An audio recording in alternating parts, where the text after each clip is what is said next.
Boa noite, família. Paz de Deus. Vocês estão bem? Que bom. Só abrir aqui. Meus irmãos, o que eu vou dizer aqui vai dar continuidade ao que a gente vem dizendo ao longo desses dias, né? Vocês vão ver muitas conexões com tudo que foi dito e foi proposital. E eu queria compartilhar com vocês o texto que está lá em Romanos, no capítulo 6.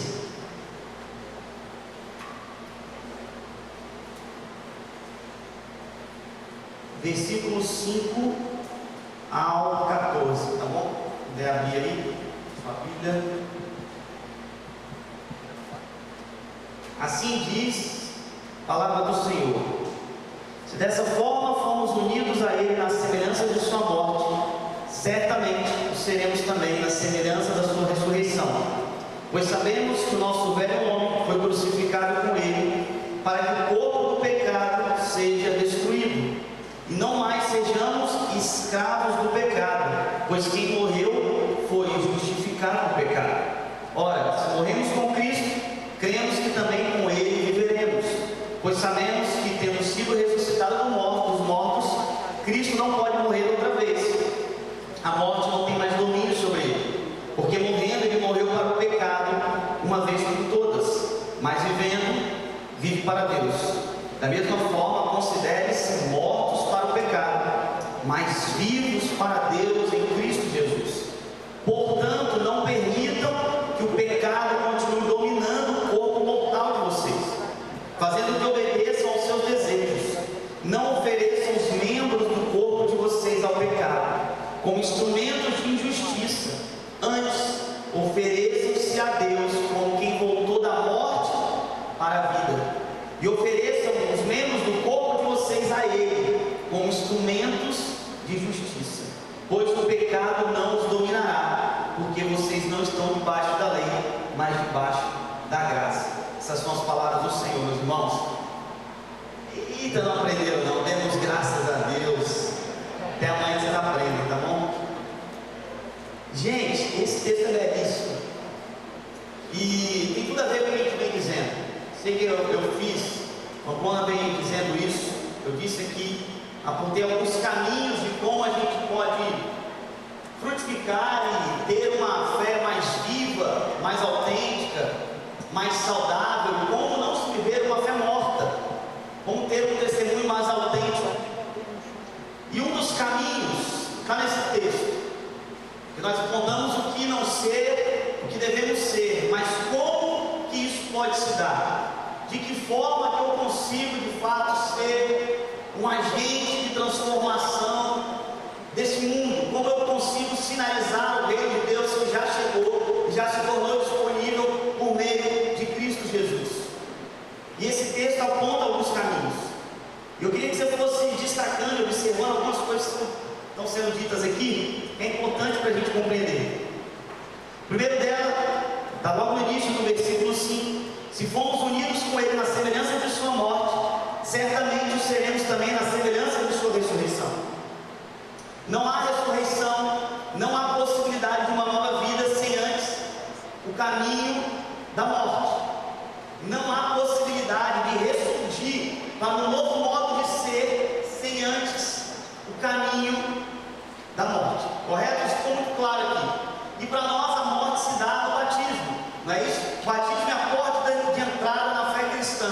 É quando a gente morre para uma velha vida, uma forma de enxergar o mundo, de administrar os nossos afetos, de organizar tudo que nos cerca, para passar a pensar como alguém que ressurgiu. E grava isso como alguém, não é passa a se portar de fato, mas como alguém. Pois sabemos que o nosso velho homem foi crucificado com Ele, para que o corpo do pecado seja destruído, e não mais sejamos escravos do pecado. E aí muitos irmãos podem dizer assim: cara, mas depois do meu batismo as lutas continuaram. Depois do meu batismo eu continuei não tão legal, minha aparência continuou não tão bacana assim. Mas é isso mesmo, irmão. Mas algo aconteceu. Para nós o batismo não é um teatro.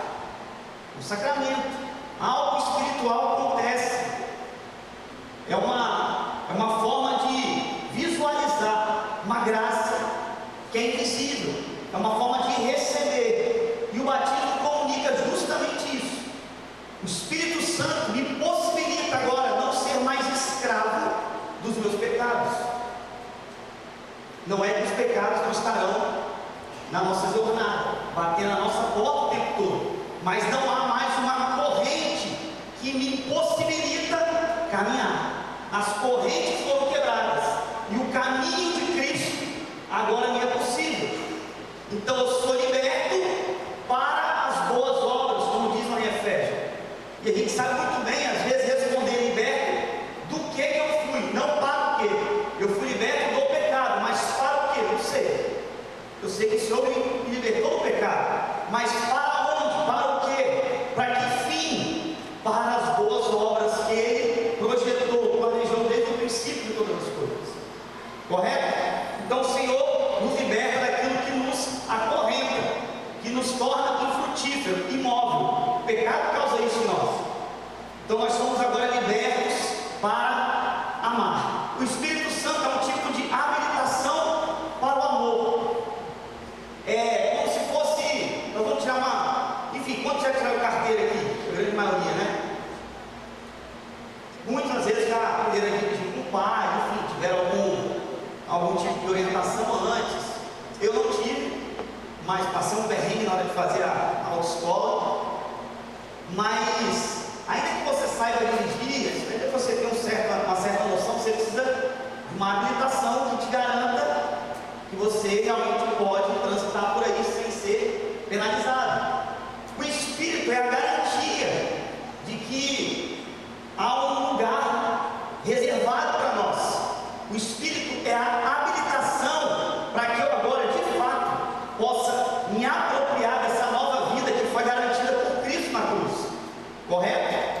Então agora eu tenho possibilidade, não só assim, me salvou, me libertou do pecado, e agora? Mas eu não tenho condições de administrar essa nova vida. Por quê? Porque o tombo que eu levei na minha trajetória me afetou por completo. E eu preciso agora me reabilitar, aprender novamente a caminhar segundo a imagem e semelhança de Deus. O pecado é um tipo de, me tornou uma coisa estranha.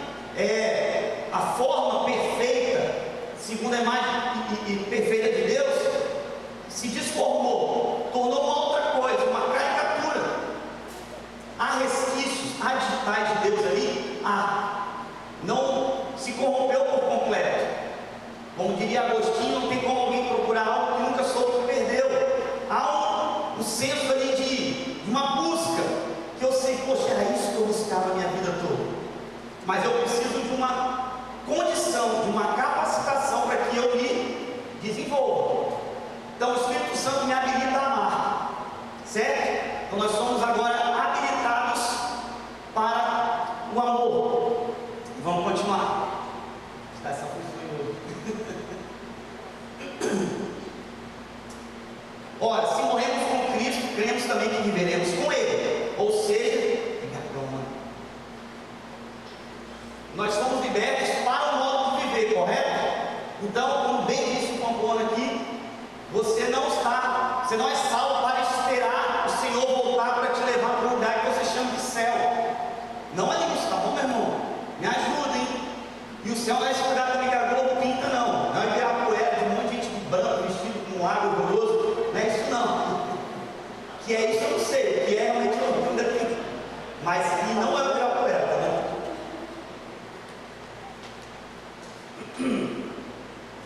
Se morremos com Ele, também viveremos com Ele. Pois sabemos que, tendo ressuscitado dos mortos, Cristo não pode morrer outra vez. A morte não tem mais domínio sobre nós. A ressurreição, meus irmãos, é a garantia para nós de uma vitória. Toda a nossa luta no processo de santificação vale a pena, porque a vitória está garantida. Você entende isso?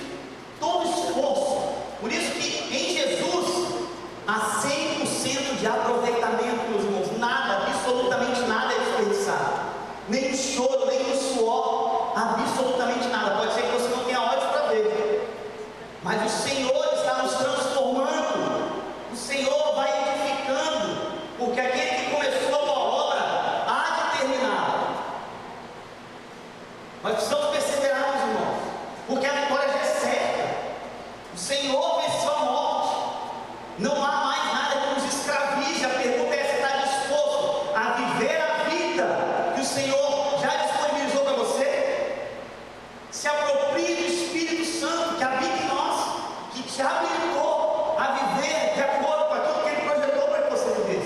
que é amar as coisas na sua justa e devida medida.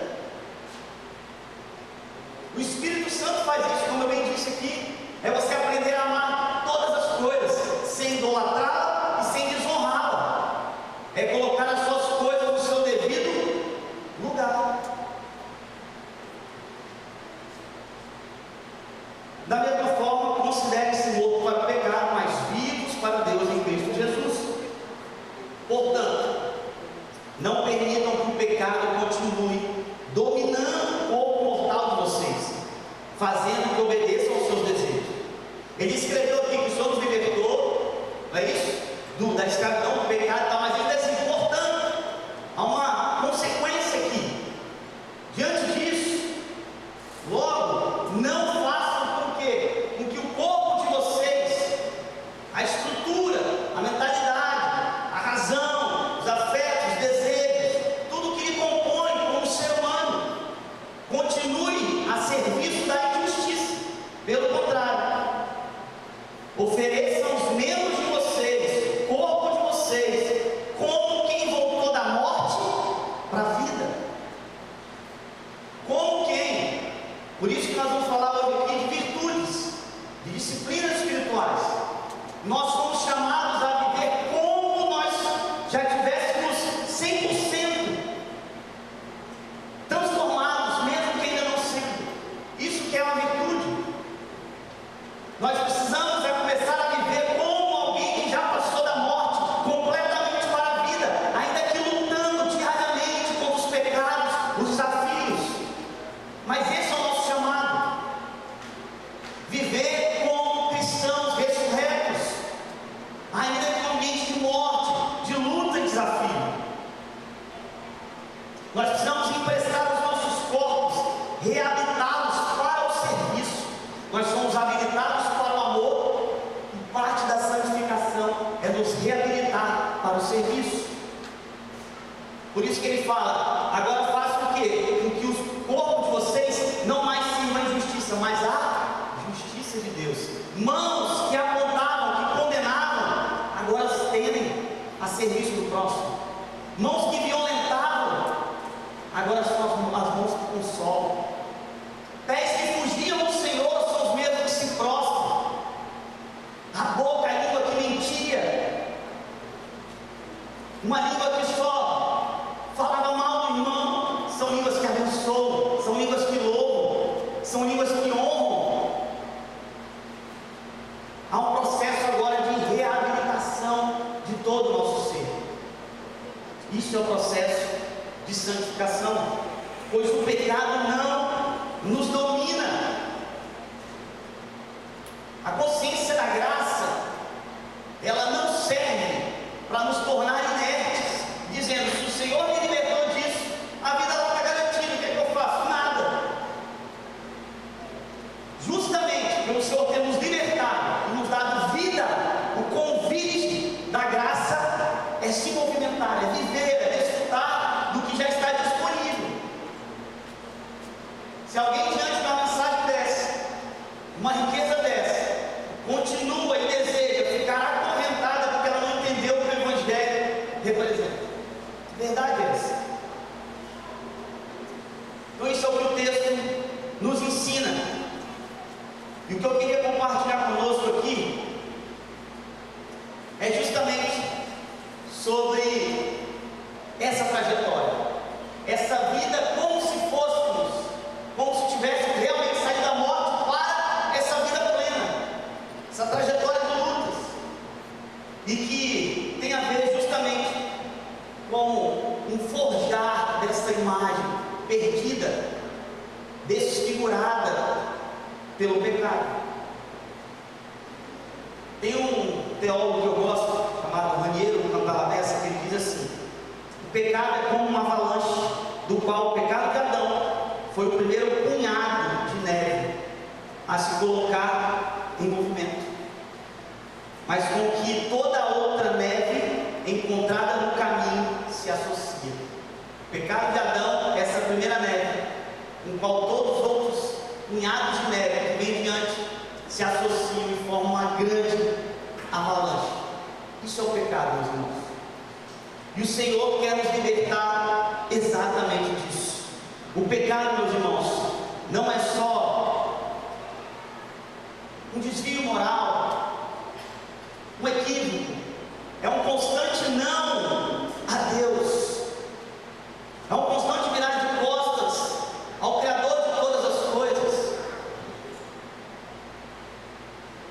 O pecado é o que nos afasta completamente do projeto original de Deus para nós.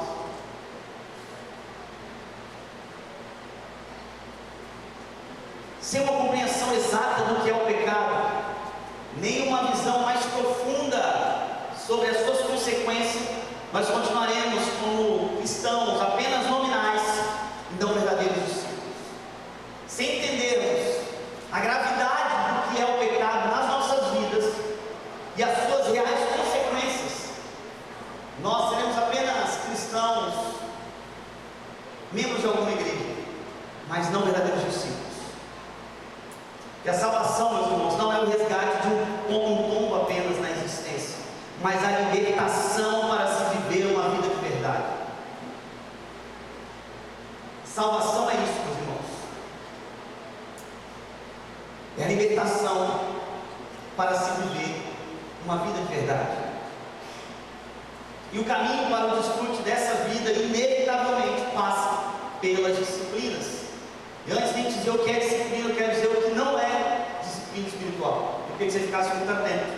Primeiro, disciplina espiritual não é um ajuste de rotina para uma mudança de comportamento. Simples de dizer. Tem muita gente boa, disciplinada, caminhando para o mal. Eu acredito que um dos caras que fez uma das maiores atrocidades da história, Hitler, era um cara disciplinado.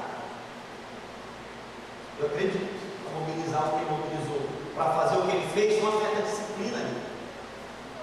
Mas, o fim disso, o propósito pelo qual moveu essa pessoa, não foi os propósitos corretos, não é um simples ajuste.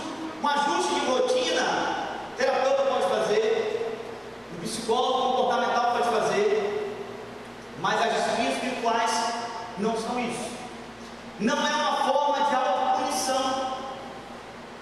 Essa coisa assim, eu preciso fazer algo para tentar ser amado por Deus, para tentar ganhar a aprovação de Deus, como se o amor de Deus por mim não bastasse.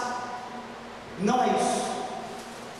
Não é uma forma externa de controle religioso para que você não peque. Disciplina espiritual você fala como pastor para que a gente não caia, não faça nada de errado.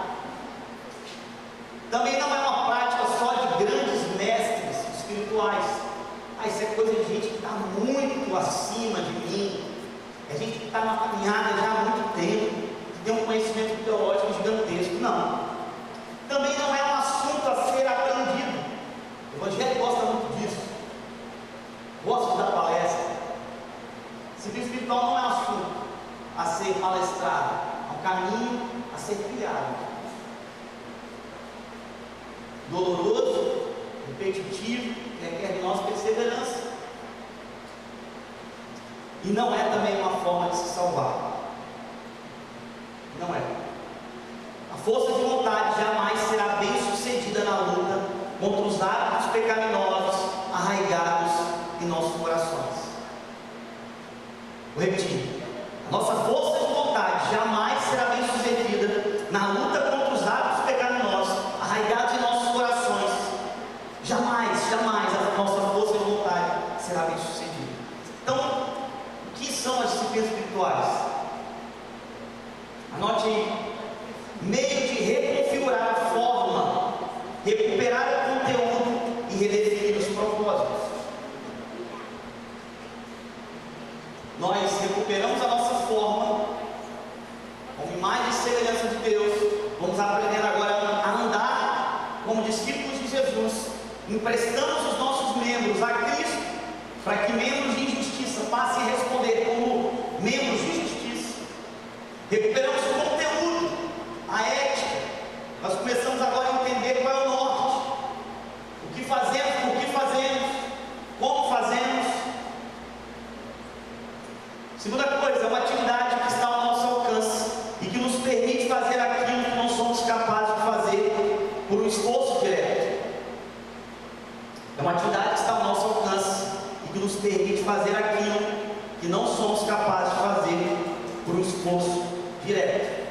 Um exemplo que eu sempre gosto de dar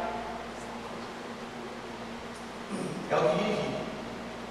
Cara, dirigir é um negócio muito complexo, né? Se você for pensar assim, pegar toda a análise mecânica do movimento de alguém que está dirigindo um carro, são muitas ações complexas ao mesmo tempo. Você apertar a embreagem, você calcular, seu cérebro calcular o tempo certo da embreagem soltar, para você ao mesmo tempo apertar o acelerador, engatar uma marcha, você ter visão periférica onde você está indo, virar o volante. Você até cansa, se você for só de secar isso aí, você fala, caramba, é muito difícil dirigir. Tanto é que quando você vai fazer aula, você fica, move o carro toda vez, você fala, muita informação, doideira. Mas a partir do momento que você vai repetindo, que você vai se esforçando, que você vai treinando, aí tem os irmãos que já até dirigem fazendo live, fazendo selfie e tudo mais. Por quê? Porque aqueles movimentos, eles vão sendo aprendidos e se tornando movimentos automatizados, fazem parte já do seu repertório motor. E você já consegue executá-los de forma natural. E aí você se esquece, inclusive, o quão difícil era dirigir, o quão complexo era dirigir. São formas de semearmos no Espírito. Nessa trajetória, nós só podemos escolher, meus irmãos, aquilo que a gente semeia. Tem uns irmãos que eu falo assim, aí senta para aconselhar, fala, como é que está a sua vida, irmão? Pai, está mal. Fala, por que você está sumido? Por conta disso, daquilo. Aí começa a escrever a vida, eu falo, que bom, meu irmão. Que bom que você está mal. Se alguém ficar mal, sou eu. Porque você não fez nada para ficar bem, você está onde você tinha que estar. Então eu fico feliz, a gente pode conversar. Mas não sério, pastor? Claro, está doido? E aí eu começo a conversar, eu falo, cara, não adianta. Nós temos uma, e eu sempre digo isso lá, nós temos uma igreja, nós temos camadas de pastoreio. Isso aqui é uma forma de pastoreio. Os pequenos grupos de vocês é uma outra forma de pastoreio, de pontos de homens, de mulheres. Você tem várias formas de pastoreio. O cara nega todas elas. Aí quer um pastoreio, aí só te procura quando o problema já veio, ou ele quer um pastoreio personalizado. Ele não semeou nada na vida dele para colher um fruto sequer. Não tem como. Ao irmão vive com dificuldades. E outra, se liga nisso. A tua trajetória, luta e processo de reabilitação vai ser proporcional ao tamanho das suas quedas e lutas antes de você conhecer a Cristo. Geralmente é isso. Porque presta atenção nisso, gente. Gente que viveu 20, 30 anos, um tipo de comportamento completamente depravado, sem compromisso nenhum consigo mesmo, com o outro. Quando ele se converte, ele treinou o corpo dele a enxergar as mulheres como objeto. Ele treinou o olhar, a fala, o toque, de forma completamente pagã.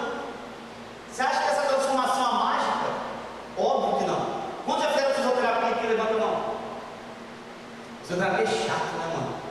Você vai a primeira vez, aí você machuca, o cara fala assim, 32 sessões de fisioterapia, você fala misericórdia. Aí você vai na primeira, você já está assim, sério, mas 31. Aí na 10ª você fala, caraca, você continua sentindo dor, você fala, meu Deus, que troço chato.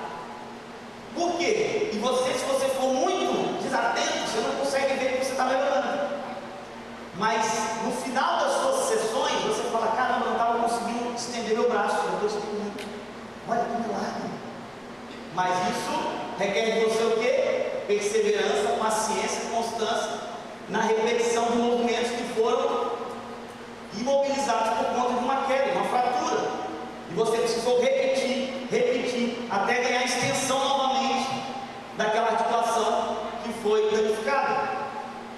Gente que foi afetada por um bom tempo, uma história de vida X, vai precisar, meus irmãos, de quase que proporcionalmente educar o seu corpo. Obviamente vai depender também do esforço do cara, quanto ele semeia no espírito. Não é uma regra isso, mas nós temos também que entender a história de cada um, entender que isso é um processo. Muitas vezes a gente tem os nossos processos as nossas lutas, o irmão começa a caminhar agora, a gente já quer que o irmão já deu um salto gigantesco para uma vida virtuosa do nada. Não vai. É com calma. E a igreja é um desses espaços de fisioterapia divina, que a gente vai repetindo alguns movimentos. O irmão vai aprendendo a olhar para a irmã com respeito, abraçar o outro, sem invadir a intimidade do outro. A igreja é pedagógica por conta disso. Tem irmãos que vão orar e se ajoelhar a única vez aqui na igreja. Quando a gente fala, vamos todo mundo se colocar de joelhos, quem puder, feche teus olhos. Pode ser que aqui na igreja seja a primeira vez que você olha pelos outros, mas você está educando o seu corpo até que isso se torne a sua forma de ser, aonde quer que você esteja. Aí você se dobra no seu quarto, você se dobra onde você estiver, porque é a sua forma de se comunicar.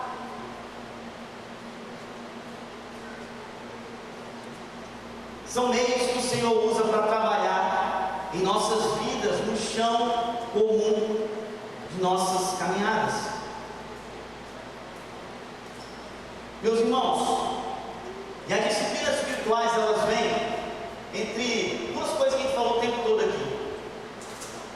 Entre o farisaísmo, o legalismo, que é essa falência moral em alcançar a justiça pelo esforço próprio, não entendendo que há o Espírito em nós que nos auxilia, nos habilita e nos conduz nesse processo. Então eu não bato no meu peito dizendo assim, eu sou o cara, se você não está conseguindo é porque você não vale nada. O cara não se coloca na condição de humilde. O cara não é bem assim. Procure saber a história do outro, os processos do outro, e seja uma mão, estenda as suas mãos para auxiliar o outro nesse caminho também, em vez de só julgá-lo. E no outro lado está o que a gente chama de antinomismo, que é essa falência moral causada pela ausência completa de esforço. Ou o cara está caminhando, acreditando e confiando em si mesmo completamente, ou ele está estagnado, entendendo que não precisa de fazer absolutamente nada para chegar lá. E que todo esse tombo que ele levou, toda essa desconfiguração do ser, vai ser transformado num passo de imagem. A disciplina é justamente o equilíbrio disso. Eu não confio plenamente em mim, eu dependo do Espírito, mas eu sei que se eu não fizer nada, eu vou continuar sendo o mesmo Pedro que eu fui antes de conhecer a Cristo. Então, ouça aqui. As disciplinas espirituais em si não produzem mudança. Elas apenas nos posicionam onde a mudança pode ocorrer e a bênção pode chegar. Vou repetir. A disciplina espiritual em si não produz mudança. Ela nos posiciona onde a mudança pode ocorrer e a bênção pode chegar. Quando eu digo disciplinas espirituais, são das mais diversas. Desde o estudo, porque geralmente a gente conhece o quê? Jejum, oração. Mas esquece, por exemplo, que a celebração é uma disciplina. O crente tem dificuldade de celebrar a vida, né? Se não for só no ambiente eclesiástico. Qual foi a última vez que você chamou seus amigos e fez disso uma disciplina? Se reunir em volta de uma mesa para celebrar o que é a vida. Crente é um povo chato, mano, carrancudo. Tem hora que eu falo assim, rapaz, não tem como não, essa notícia não tem como ser boa não. É boa para você mesmo, está na sua cara que a sua vida é sem graça, meu amigo. Tá doido, é sério. Rapaz, nem eu quero essa religião sua não, misericórdia. Sério, tem uns irmãos que falam, meu Deus do céu, o cara só fica carregado. Um olhar triste, uma vida curta, sem sabor. Não é possível. Se a gente descobriu a verdadeira vida e a verdadeira forma de se viver, por que a gente não está vivendo ela como deveria viver?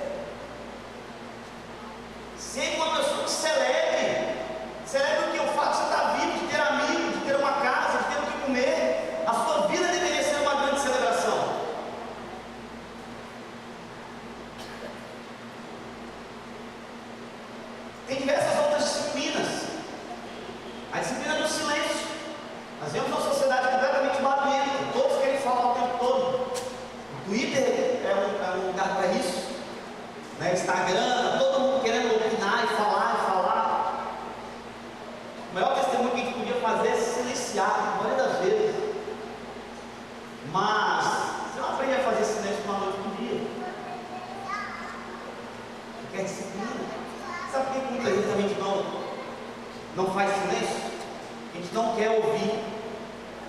porque a gente precisa ouvir. Então a gente precisa se manter em constante barulho para não escutar o que o Senhor quer dizer para nós. Tem gente que sabe que se ficar em silêncio, ele vai ouvir, porque ele não quer ouvir. Aí se ocupa. Pode se ocupar até em coisas religiosas. Mas o Senhor está dizendo, eu só quero que você pare e fique quieto. E me ouça. Mas nós estamos desenvolvendo isso. Senão a gente vai continuar sendo crente, meia boca, sem virtude, sem profundidade. Nós vamos cultivar uma vida de disciplinas, meus irmãos.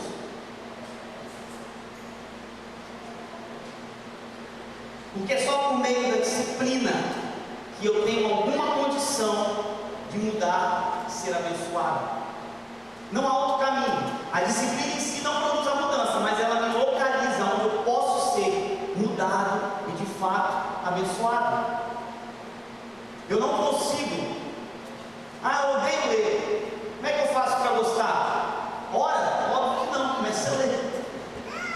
Se ora para eu começar a gostar de ler, vou orar não, vou estudar uma Bíblia. Tem irmão que irrita, né?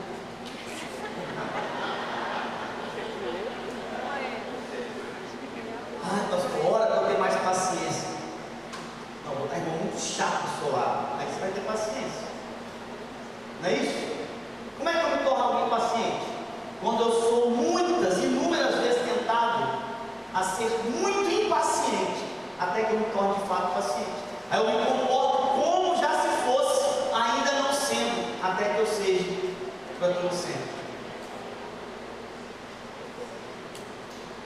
As disciplinas espirituais são o recipiente pelo qual Deus vai retomando e remodelando a nossa forma. Tudo isso com o propósito de nos tornarmos discípulos verdadeiros, discípulos maduros de Jesus. Disciplinas espirituais são como calhas, permitem que a gente possa beber, matar a nossa sede, ser alimentado pelo próprio Deus. Como assim? Você já tentou matar a sua sede debaixo de uma cachoeira? Faz uma queda grande, faça isso, irmão, por favor. Sério, depois compartilha. Vai com muita sede, abre a boca assim, ó. Não diga o que deu. Não vai, meu irmão. Tem água? Tem. Você está com sede? Está de boca aberta? Por que não matou a sede? Porque a força da água é muito grande. A queda da água faz com que a mesma água que bate na sua boca saia. Pode se afogar, mas matar a sua sede não vai. Gente, disciplina espiritual é isso. É nos permitir beber de Deus. É nos permitir aprender de Deus. Porque o Senhor que a gente serve é tão grandioso, é tão imenso, é tão maravilhoso. Nós precisamos, às vezes, de momentos, sabe? De colocar as nossas mãos, aquietar o coração, para que a transformação vá acontecendo. Muitos irmãos estão batendo cabeça porque estão debaixo da cachoeira de Deus, querendo matar uma sede. O Senhor já falou: calma, abaixa aqui, bebe um pouquinho, abaixa aqui, bebe mais um pouco. Vamos caminhando, tenha paciência. A gente está só começando. Como nós somos impacientes, quase de nascença, é difícil a gente perseverar. A gente vive numa culpa constante, não é isso? As Sagradas Escrituras o tempo inteiro vão dizer: não se esqueçam, não hajam, não caminhem como se não tivessem sido libertados efetivamente. Não vivam como se não fossem amados. Não vivam como se não fossem salvos, porque vocês já são. Não se esqueçam disso. Quantos de vocês chegam no final do dia, ainda com um dia caótico, cheio de problema, e dormem como um pagão, gente? Sabe qual é das maiores lutas, das maiores dificuldades?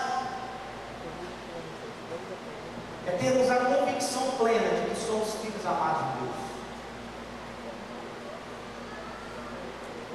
você chegar no fim da noite e falar assim: Senhor, o dia não foi como eu gostaria que fosse. Eu falhei. Não caminhei como eu deveria, não disse o que eu deveria dizer, não me comportei como um filho amado do Senhor. Mas eu sei, eu vou dormir tranquilo, porque as tuas misericórdias amanhã se renovarão sobre mim.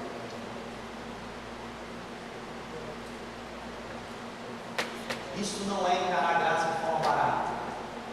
Isso te impulsiona a você ter ainda mais convicção do que o Senhor fez por você. E te impulsionar a continuar trilhando um caminho que nunca o Senhor disse que ia ser fácil, mas que Ele estaria conosco a cada dia, a cada luta, a cada manhã. E as disciplinas vão nos mantendo nesse caminho. Então você não vai se tornar a pessoa que você deve ser se você não começar a pensar sério em tudo que disser. Como eu disse no devocional, isso é regra da Trindade. Todo mundo que entra lá já é convidado a fazer o espaço devocional, a ter o livro devocional, a ter a sua Bíblia, a usar a leitura do dia. É certo, é o nosso lugar discipulado, eu quero vai rumo e tal. E é muito legal isso, é uma cultura da igreja. Sabe por quê? Senão, cara, isso acontece comigo. Às vezes que alguém tira as minhas coisas do meu lugarzinho lá de devocional, eu já me preocupo cedo, né, cara? Eu aula 100 horas, já estou dando aula. E aí, às vezes você acorda um pouco atrasado, vai pegar o café, aí filho já tirou o seu livro, a Bíblia, aí você acorda cheio de Deus, dá 5 minutos, já está quase endemoniado de novo, você fala, misericórdia, Senhor, e aí volta, e aí você fala, caraca, eu só queria orar, Senhor, me ajuda, Deus. Só eu faço isso, irmão? Glória a Deus. E aí você tem que se ajudar. Então, se ajuda.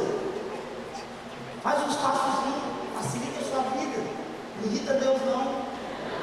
Entendeu? Bota uma Bíblia, bota um devocional, e você fala assim, pô, já está aqui, já facilitei. Só que você tem que mudar os seus hábitos. Na sua casa você tem alguma obra de arte? Quem tem obra de arte em casa? Misericórdia. Vamos comprar obra de arte aí, irmãos. Vamos embelezar a casa de vocês aí. Parede branca não dá não. Vou passar o contato dos artistas aí para vocês consumirem a obra deles. Aí o cara tem uma visão ressequida da vida, uma imaginação pobre. Por quê? Porque não pastoreia o olhar. O quanto da sua casa comunica o tamanho da sua fé? Já para pensar nisso? Porque os ambientes que a gente frequenta, que a gente organiza, dizem muito sobre nós, gente. Tem um exemplo? Tem um documentário sobre aquela que matou os pais, Suzana. Um negócio muito interessante no documentário é que a perícia observou uma coisa. Não era Suzana não, a que matou a filha. É tanto trash, né? Aquela outra. Nardoni, né? Isso.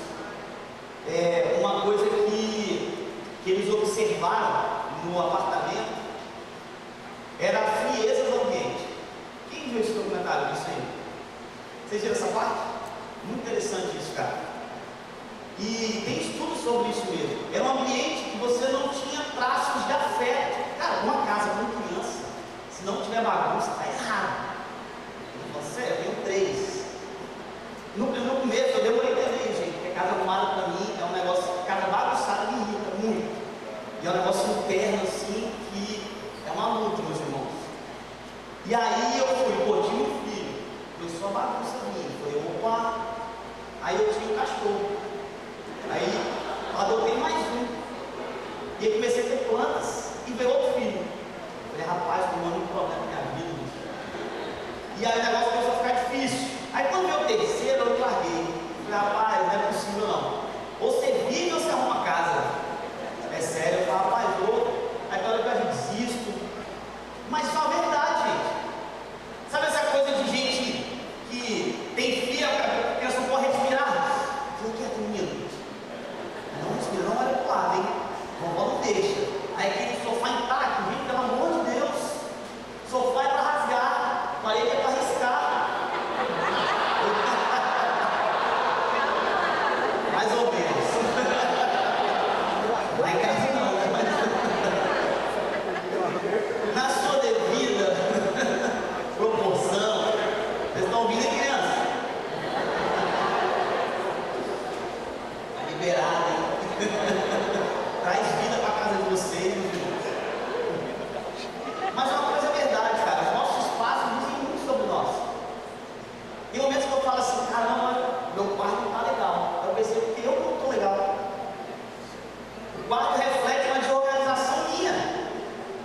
Não, peraí, não tem que estar estranho.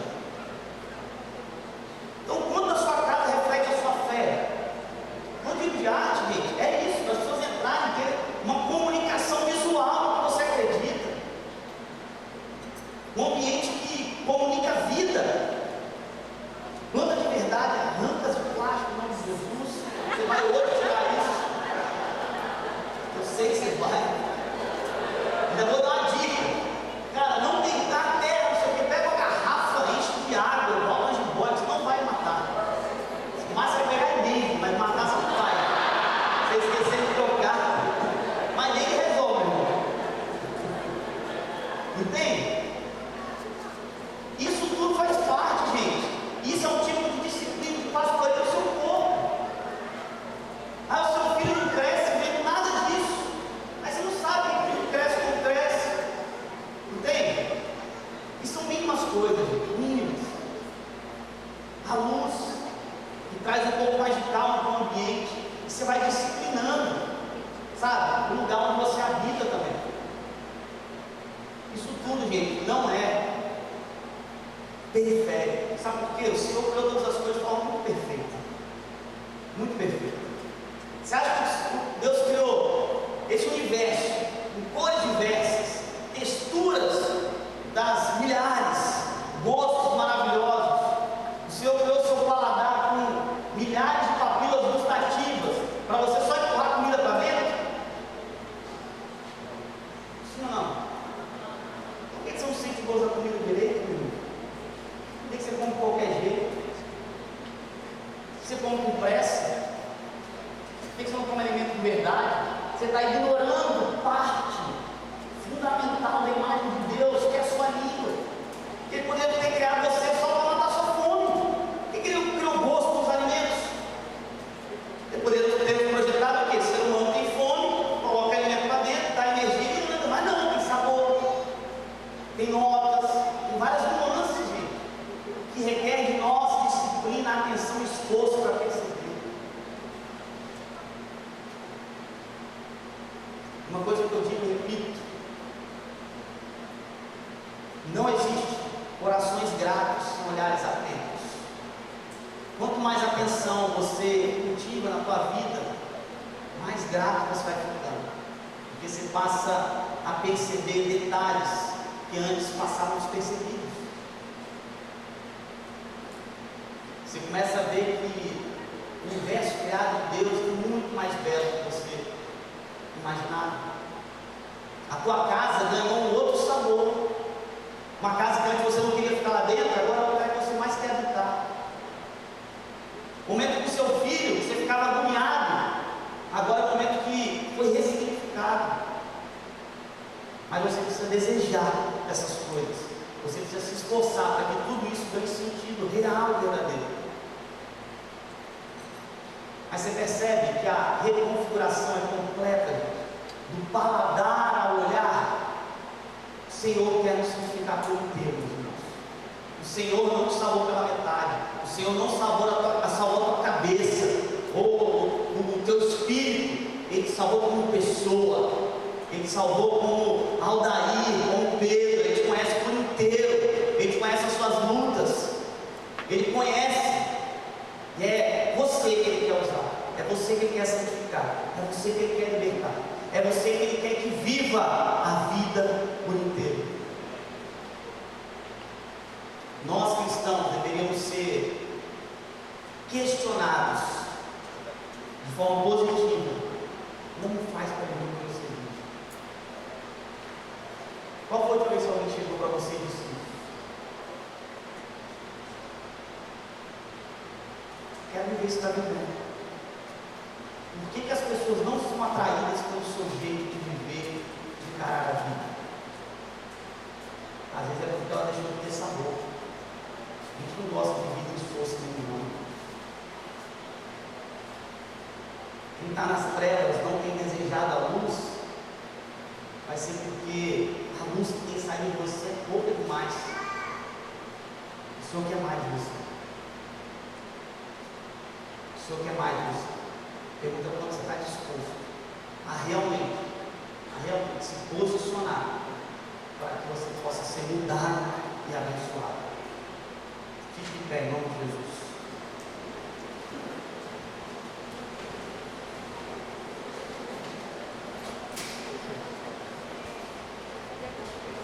queria orar.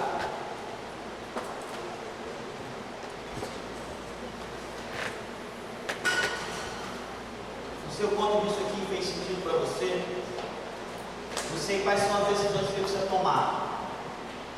Quais são as mudanças urgentes que você precisa ter na sua vida. Mas uma coisa é certa, gente. Nós somos chamados a caminhar. O Senhor nos libertou do império das trevas para que nós vivêssemos como filhos da luz.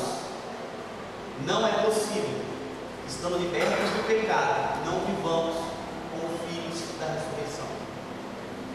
O Senhor quer que você viva uma vida melhor. E essa vida melhor contempla todas as coisas.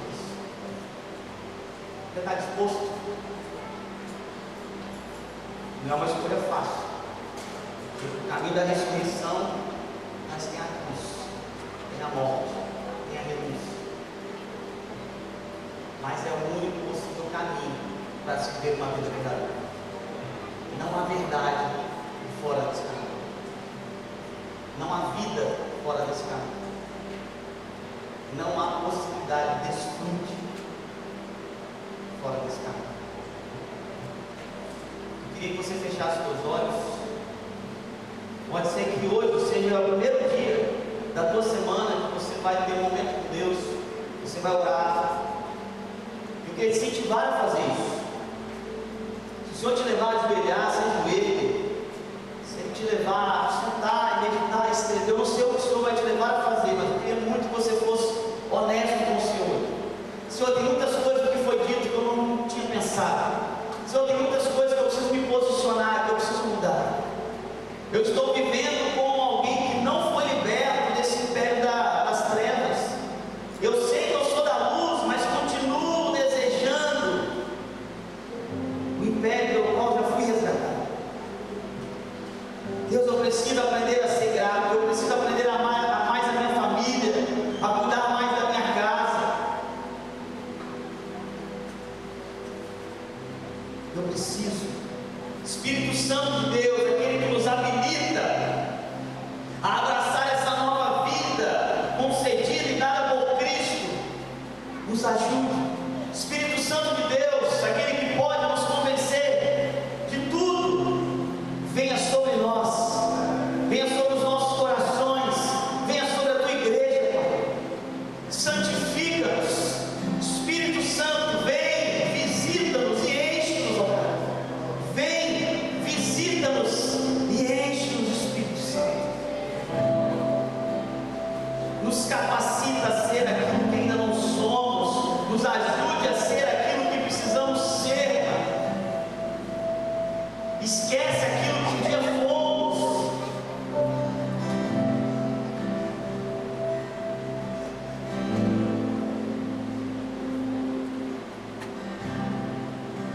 Senhor, me ajude. Eu preciso do Senhor.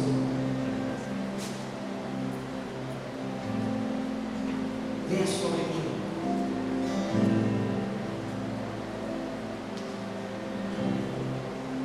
Venha sobre cada um. Nosso desejo é perseverarmos até o fim do caminho que o Senhor mesmo nos chamou. Nos ajude a sermos um povo santo, conhecido e reconhecido por aquilo que somos, não só por aquilo que dizemos ser. Que as nossas vidas sejam as boas novas do Evangelho. Que as nossas vidas sejam uma carta aberta para todos aqueles que desejam mais do Senhor. Que as pessoas sejam atraídas por aquilo que vivemos e desejamos todos os dias. Assim nós oramos em nome de Jesus.